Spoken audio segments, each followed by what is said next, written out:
December மாதம் 27ஆம் தேதி வெள்ளிக்கிழமை நற்செய்தியாளர் யோவான் ஆண்டவரால் தேர்ந்தெடுக்கப்பட்டவர். இவர் யாக்கோபுடைய சகோதரர்.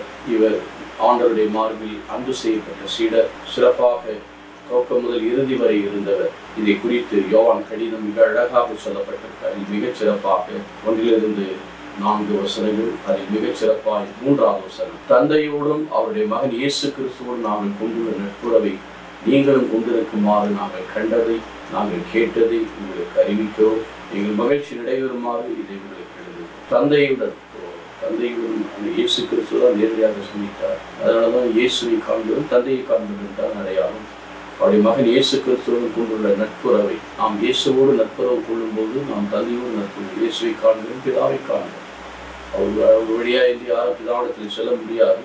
அதை கண்டா கேட்டா தொட்டு அந்த எக்ஸ்பீரியன்ஸ், நாட் ஒன்லி பிசிக்கலி ஆண்டவரை கண்ணால் காண்றது, காதால் கேட்கறது, இதயத்தில் அவருடைய அன்பை அதெல்லாம் அன்பு செய்யும் செய்தார். Disciple love very much. அன்பு சீடர் என்று இருக்கிறேன். அன்பு சீடர். ஆகவே அதை எங்களால் அறிவிக்கிறோம். அது உண்மையான மகிழ்ச்சி என்று சொல்லுகிறார். எங்களது மகிழ்ச்சி நிறைவாறு இதை எழுது.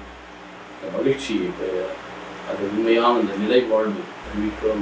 கடவுளுடைய உறவு நிலைவாழ்வை, நிறைவான உறவை நமக்கு ஏற்படுத்துகிறது.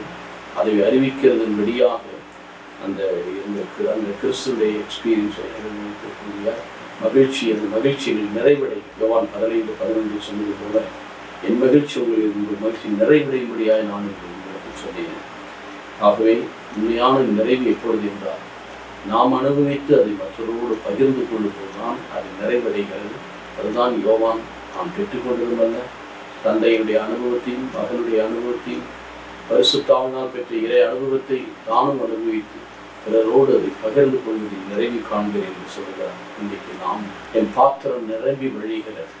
நாம் நிரம்பி வழியும் போதுதான் மற்றவர்களும் அதிலிருந்து ஆசீர்வாதத்தை பெறுவார்கள். அந்த யோவான் நிறைவை நாம் பெற்றுக்கொள்ள போட்டுக் கொடுக்கணும்.